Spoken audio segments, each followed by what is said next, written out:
Hello student. आज हम जो बात करेंगे फिजिकल प्रॉपर्टीज ऑफ एल्कीन्स की बात करेंगे। मैं चाहूँगा कि इस टॉपिक को जल्द से जल्द कम समय के अंदर कंप्लीट किया जाए। दोनों मीडियम्स में हम बात करेंगे। देखो, फिजिकल स्टेट ऑफ एल्कीन्स की बात करें तो इसके जितने भी हमारे जो फर्स्ट थ्री मेंबर्स होते हैं, ठीक है ना, फर्स्ट थ्री मेंबर्स का मतलब ये हुआ है एल्कीन्स के अंदर कि सर हमारे पास जो एथीन है, प्रोपीन है, ठीक है ना, और ब्यूटीन है,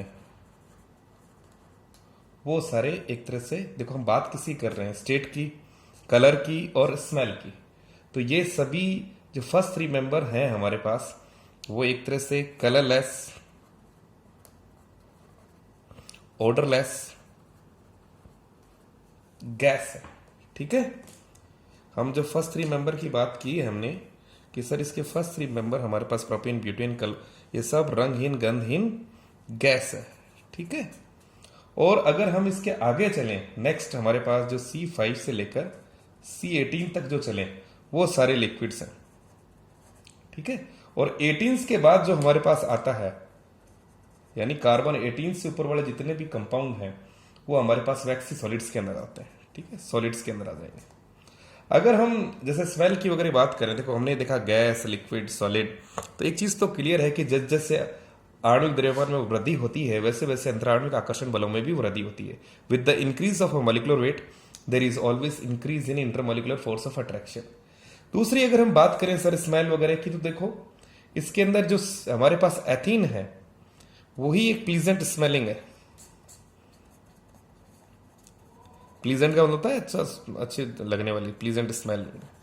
बाकी कोई सब जितने भी हैं वो रंगहीन गंधहीन है। ठीक है, अब बात करते हैं सॉल्युबिलिटी की। जैसा कि आपको पता है कि ये हाइड्रोकार्बन्स इनसॉल्युबल होते हैं in water because of non polar in nature, but Fairlie soluble in non polar solvent. अब जब भी हम नॉन पोलर सॉल्वेंट की बात करेंगे तो हमारे दिमाग में क्या आना चाहिए कि सर हमारे दिमाग में आना चाहिए, भाई बेंजीन की बात हो रही है, नॉन पोलर सॉल्वेंट है, पेट्रोलियम की बात हो रही है, या ईथर की बात हो रही है। ठीक है बच्चों, नेक्स्ट है, देखो हमें पता है कि जो जैसा होता है लाइक डिजोल्व इन लाइक, हमें पता है हाइड्रोकार्बन्स की बात हो रही है, एल्कीन्स हमारे पास नॉन पोलर इन नेचर है, तो ये ज्यादातर नॉन पोलर में ही होगा। पोलर के अंदर वाटर वगैरह, इनके अंदर ये क्या रहेगा, इनसॉल्युबल रहेगा, इसके अंदर विलेसिल नहीं रहेगा। नेक्स्ट हमारे पास बॉइलिंग पॉइंट। देखो बॉइलिंग पॉइंट वैसे भी मैंने आपको पिछले वीडियोस के अंदर बताया था, आप नहीं बताया तो आप सुन लीजिए। क्वथनांक हमेशा मॉलिक्यूलर मास के डायरेक्टली प्रोपोर्शनल होता है, यानी जैसे जैसे क्वथनांक बढ़ेगा, जैसे जैसे मॉलिक्यूलर मास बढ़ेगा, वैसे वैसे क्वथनांक भी बढ़ेगा। और जितना भी CS2 जो भी हमारे पास जो चेन है, उसके अंदर हर CS2 की वृद्धि के साथ 20 से 30 डिग्री की वृद्धि होती है। There is always increase of 20 to 30 degree with the CS2। ठीक है ना, तो और वैसे भी हमें पता है कि सर ब्रांच चेन का जो बॉइलिंग पॉइंट रहेगा is always lesser than straight chain. Straight chain के अंदर होता है क्या है सर, सरफेस एरिया ज्यादा होता है, और समावेवी और उनके बारे में तो एक्सेप्शनली आप पढ़ोगे ही। तो बॉइलिंग पॉइंट में आपने देखा ही, the boiling point regularly increase with the increase in molecular mass. On the average the boiling point generally increase by 20 to 30 kelvin या 30 degree for the addition of each CS2 group to the chain. Like alkane, जैसे हम alkanes के अंदर पढ़ रहे थे, वैसे वैसे यहाँ पर भी क्या है, स्ट्रेट चेन का बॉइलिंग पॉइंट ब्रांच चेन से ज्यादा होगा। सीधी श्रृंखला युक्त हमारे पास जो एल्कीन होगी, उसका क्वथनांक साकित जो श्रृंखला है उससे ज्यादा रहेगा, क्योंकि साकित में उसका सरफेस एरिया क्या रहता है, कम रहता है। ये आपको हमने पिछले वीडियोस और टॉपिक के अंदर एक्सप्लेन कर चुके हैं। नेक्स्ट देखते हैं इसकी रिएक्शंस। ठीक है, नेक्स्ट पेज पे चलते हैं, आ जाइए इस पेज पे। देखो रिएक्शन ऑफ एल्कीन्स के हम पढ़ें कि सर एल्कीन्स हमें पता है कि sir characterised by double bond. अब डबल बॉन्ड है हमारे पास कार्बन कार्बन के पास, तो देखो इसमें हमारे पास क्या है, देखो अगर हम इसको देखें कि सर एक तो हमारे पास स्ट्रॉन्ग क्या है, कार्बन कार्बन सिग्मा बॉन्ड, ध्यान से सुनना और समझना ताकि रिएक्शन समझ में आए। ठीक है, और दूसरा हमारे पास क्या है सर, एक वीक हमारे पास CC पाई बॉन्ड है। अब देखो अगर हम बात करें पाई इलेक्ट्रॉन क्लाउड की, तो सर ये तो इस लाइज अबव और below the plane of a sigma bonded carbon atom, दोनों तरफ रहता है हमारे पास। तो जो पाई इलेक्ट्रॉन्स है, देखो ध्यान से सुनो, कार्बन कार्बन के जो पाई इलेक्ट्रॉन्स हैं वो ज्यादा एक्सपोज हैं, Leslie tightly held by between the two carbon atoms. तो देखो ये पाई इलेक्ट्रॉन जो लेस टाइटली हेल्ड है, तो ये किसको आकर्षित करेंगे, किसको अट्रैक्ट करेंगे? एक चीज सोचिए, इलेक्ट्रॉन्स हैं, इलेक्ट्रॉन की चाह किसको रहती है? इलेक्ट्रॉन फाइल की रहती है। तो जो भी रिएक्शंस होगी, देखो जनरली हमने इस चीज से क्या समझ में क्या आया हमें कि सर ये अट्रैक्ट तो किसको करेंगे? इलेक्ट्रोफाइल को, यानी इलेक्ट्रोफाइल को आकर्षित करेंगे, ठीक है, इलेक्ट्रॉन्स नहीं को। और रिपेल किसको कर देंगे? प्रतिकर्षित किसे करेंगे? न्यूक्लियोफाइल को, रिपेल्स द न्यूक्लियोफाइल। अब देखो हमारे पास इसमें दो चीजें निकलकर सामने आई। देखो मैंने यहां लिखा है ए और बी। एक चीज तो क्लियर होगी सर, जो भी चीज इनके द्वारा दर्शाई जाने वाली होगी वो तो इलेक्ट्रोफिलिक होगी। तो देखो हमने में ए पोर्शन के अंदर देखो कि एक मैंने क्या शो किया है, सब्स्टिट्यूशन रिएक्शन, और एक मैंने क्या किया है, एडिशन रिएक्शन। देखो अगर हम सब्स्टिट्यूशन के अंदर देखें तो सर इसका जो CH बॉन्ड है, CH बॉन्ड हमारे पास क्या है, वो सिग्मा बॉन्ड। ये कौन सा बॉन्ड है? Sigma bond. ध्यान से देखना, समझना बच्चों कि सर इसका जो सिग्मा बॉन्ड है वो टूटे और एक नया सिग्मा बॉन्ड, ये देखो ये दोनों सिग्मा बॉन्ड है, इसका ये सिग्मा बॉन्ड टूटे और एक दूसरा सिग्मा बॉन्ड बने। पहले क्या था हमारे पास? CH था और यहां पे कौन सा हो गया? CX हो गया। इसी को तो प्रतिस्थापन बोलते हैं। लेकिन हम ये देखते हैं, देखो ध्यान से देखना, ये CH क्या है? सिग्मा। ये CX क्या है? CH और CX दोनों सिग्मा बॉन्ड है। लेकिन electrophilic substitution are not accompanied by large energy change, क्योंकि CH और CX इन दोनों की जो आबंध ऊर्जा है उसमें ज्यादा अंतर नहीं है, ज्यादा अंतर नहीं है। There is no much bond energy difference between CH and CX, दोनों सिग्मा बॉन्ड है। लेकिन अगर हम दूसरी तरफ बात करें, देखो ये हमने किसकी तरफ बात की थी? प्रतिस्थापन की। अगर हम दूसरी तरफ देखें कि सर अगर हम एक जो ये पाई बॉन्ड है ये अगर टूटे और हमारे पास देखो ये बॉन्ड टूटा, हमारे पास दो बॉन्ड बने, एक CX और एक CY, यानी पाई बॉन्ड टूटकर दो सिग्मा बॉन्ड बनाए। तो सिग्मा बॉन्ड टूट, देखो one week pi bond is ब्रेकन and result in the formation of two strong sigma bond। तो होता क्या है, हमें पता है कि वीक जो पाई बॉन्ड है सर उसकी बॉन्ड एनर्जी कितनी है? 251 किलो जूल मोल इनवर्स। और अगर सिग्मा बॉन्ड बनता है तो सिग्मा बॉन्ड की हमें पता 348 होती है। 348 को अगर हम गुणा करें दो से, दो सिग्मा बन रहे हैं तो 69 joule kilo joule mole inverse. तो पहले कितना था हमारे पास? देखो पहले कितना था हमारे पास? पाई बॉन्ड था तो 251 था। अगर हम इस 251 में से माइनस करें, 696 में माइनस करें 251, तो हमारे पास आता है 445 किलो जूल मोल इनवर्स। तो एक बात समझ आ गई कि सर यहां पे एनर्जी चेंज ज्यादा है, 445 का है, तो इसका मतलब एडिशन रिएक्शन फेवर करेगा। क्यों? देखो एक बात समझ लो, रिएक्शन ऑफ एल्कीन्स के अंदर सब्स्टिट्यूशन रिएक्शन इतनी ज्यादा फेवरेबल नहीं है जितनी ज्यादा फेवरेबल क्या है? एडिशन रिएक्शन, क्योंकि this is energetically favourable, energetically favourable. Therefore alkene द्वारा जो दर्शाने वाली जो अधिकतर रिएक्शन है वो है हमारे पास electrophilic addition reaction, electrophilic addition reaction. Electrophilic addition, addition का मतलब हम जानते हैं सर पाई बॉन्ड टूटता है, किसमें कन्वर्ट होता है? Sigma. Pi bond is converted, यहां एक पाई बॉन्ड टूटा और कितने सिग्मा बॉन्ड बने? दो। तो एनर्जेटिकली फेवरेबल कौन सी है? Addition reaction. और एल्कीन द्वारा दर्शाई जाने वाली रिएक्शन हमारे पास कौन सी है? Electrophilic addition. अब देखो एक छोटा सा मैकेनिज्म लेते हैं, एक रिएक्शन लेते हैं अगले पेज पे। देखो हम एडिशन करवाते हैं एथीन का ब्रोमीन के साथ। देखो ब्रोमीन हमें पता है सर जो Br2 है वो हमारे पास कैसा है? ये नॉन पोलर है, ठीक है। अब जैसे ये CH2 के पास, देखो एडिशन रिएक्शन का मतलब, एडिशन रिएक्शन का मैकेनिज्म देख रहे हैं हम जैसे इसको कम क्लोज लाते हैं एथिलीन मॉलिक्यूल, तो जो पाई इलेक्ट्रॉन है इसका, देखो किसका? CH2 का, वो क्या करता है? इस ब्रोमीन को रिपेल करना चालू कर देता है। ब्रोमीन को जैसे रिपेल करेगा सर किसको? Double bond begins to repel the electron pair holding the two bromine atoms together in a bromine molecule. तो इसके अंदर क्या डेवलप हो जाएगी सर? पोलरिटी डेवलप हो जाएगी। एक हमारे पास पॉजिटिव चार्ज आ जाएगा, एक हमारे पास नेगेटिव चार्ज आ जाएगा। देखो बच्चों, सुनते रहना और समझते रहना। जैसे ही पोलरिटी डेवलप होगी, देखो पाई इलेक्ट्रॉन, देखो ध्यान से सुनना, इसका जो पाई इलेक्ट्रॉन है एथेन का, वो ब्रोमीन को रिपेल करता है, इससे पोलरिटी डेवलप होती है। अब देखो हमारे पास क्या होता है कि ये इसके साथ यहां पर हमारे पास देखो क्या होगा, द पॉजिटिव एंड किसका, ब्रोमीन का। तो ये पॉजिटिव एंड ब्रोमीन का किस तरह से बिहेव करेगा सर, इलेक्ट्रोफाइल की तरह,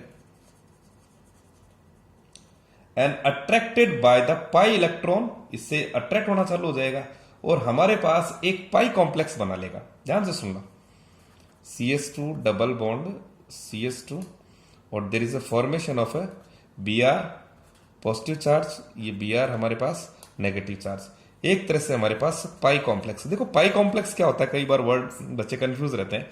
देखो पाई कॉम्प्लेक्स में there is no actual bonding between the ethylene molecule, और ब्रोमीन में कोई एक्चुअल बॉन्डिंग नहीं होती, बल एंड द पोलराइज ब्रोमीन में कोई एक्चुअल बॉन्डिंग नहीं रहती है हमारे पास इसके अंदर। There is only electrostatic attraction, there is only electrostatic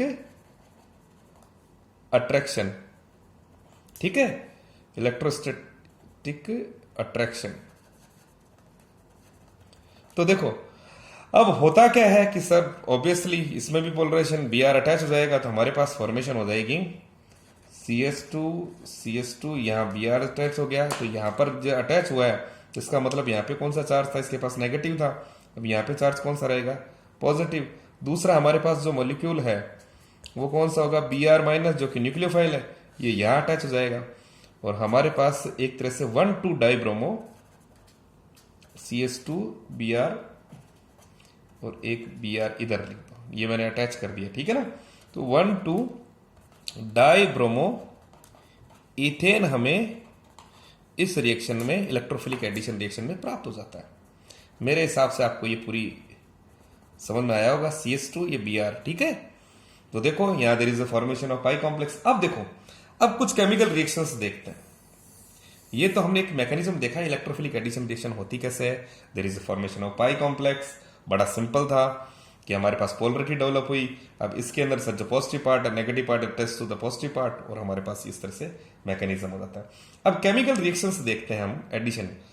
तो देखो केमिकल रिएक्शंस के अंदर हम एल्केन की बात करें, एल्केन्स द्वारा जो दर्शाई जाने वाली अभिक्रियाएं हैं हमारे पास, वो तो हमने अभी देखा ही कि सर नॉर्मली जो होती है वो हमारे पास आयनिक, इलेक्ट्रोफिलिक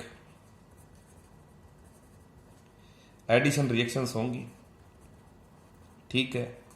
दूसरा कहीं देखेंगे सम रिएजेंट्स ऐड बाय, कुछ रिएजेंट्स हमारे पास जो ऐड होंगे वो हमारे पास फ्री रेडिकल मैकेनिज्म से भी होंगे, फ्री रेडिकल मैकेनिज्म से भी प्रदर्शित करेंगे। दूसरा देखो, दूसरा है हमारे पास सर इनके द्वारा सर ऑक्सीडेशन भी है, बिल्कुल एल्कीन की रिएक्शंस की बात कर रहे हैं, ये सारी केमिकल प्रॉपर्टीज के अंदर आ जाएंगे एल्कीन्स की। ध्यान से सुन लेना इसको, ये सारी केमिकल प्रॉपर्टीज या केमिकल रिएक्शंस, हम एल्कीन्स की बात कर रहे हैं, ionic, electrophilic addition reaction, free radical mechanism, oxidation.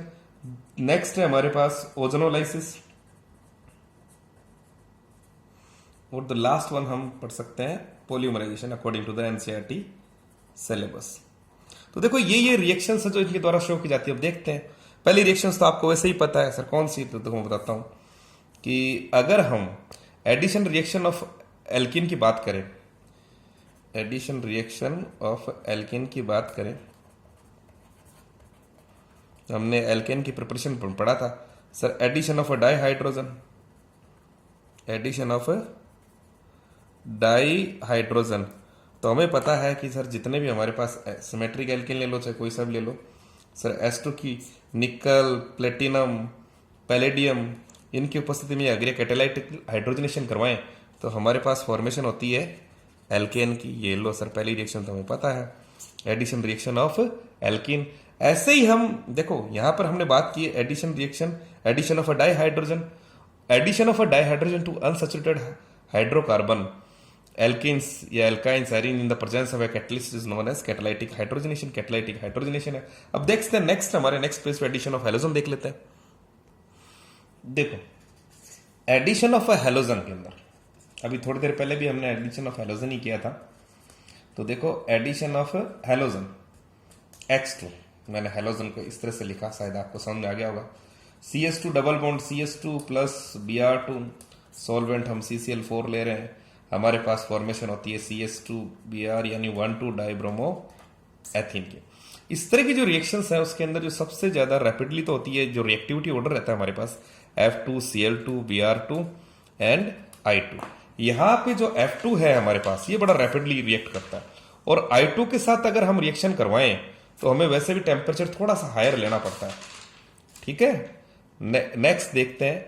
हालांकि देखो इस ब्रोमीन का एक चीज और समझिए कि जो ब्रोमीन का जो कलर है हमारे पास ऑरेंज रेड कलर रहता है, लेकिन जैसे इसके साथ हम रिएक्ट करवाते हैं तो जो ऑरेंज रेड कलर है वो डिस्चार्ज होता है, दैट इज डिस्चार्ज, यानी इट बिकम्स कलरलेस।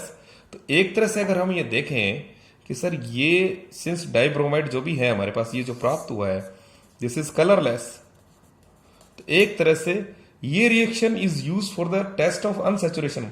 अगर हमारे पास कोई टेस्ट ट्यूब है और उसके अंदर अगर हमें अनसैचुरेशन का टेस्ट करना है तो हम Br2 डाल दो, Br2 इसके अंदर डालेंगे और ये ऑरेंज रेड कलर इसका गायब हो जाए, तो ये इस बात की पुष्टि करता है कि दिए गए ऑर्गेनिक कंपाउंड कैसा है हमारे पास सर, अनसैचुरेटेड, यानी जो हाइड्रोकार्बन है वो हमारे पास अनसैचुरेटेड हाइड्रोकार्बन है।